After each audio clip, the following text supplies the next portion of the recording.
Hi guys, ito nga po pala yung aming safety vault. So bumili ako nito kasi may mga important na bagay na gusto kong mailagay dito at dito maitago para mas safe po talaga.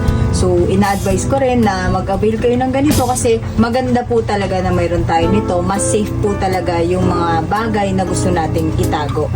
Lalo na kung gusto natin magtabi ng pera o kaya yung mga gold natin, mas safe kung dito natin ilalagay.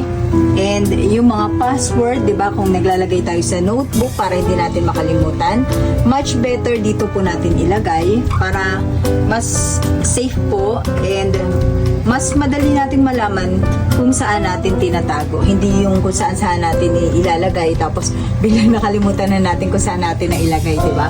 So, at least alam natin na yung importanteng bagay dito natin tinatago.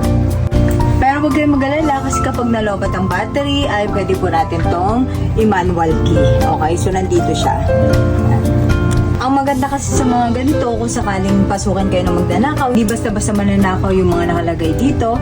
At kung sakali namang masunugan, ay hindi po to nasusunog. Hindi siya basta-basta masusunog, guys. So, safe na safe pa rin yung mga gamit na nakalagay dyan. Pero syempre, dahil sa pagdarasal at pagmamahal sa atin ni Lord, ay hindi naman mangyayari sa atin yan. At least, ready lang po tayo sa lahat. Okay? Much better pa rin na may ganito po tayo sa bahay. Kaya kung interesado rin po kayo dito, ay i-click nyo na lang po yung link na nandyan sa basket. That's all guys. Thank you for watching. God bless everyone.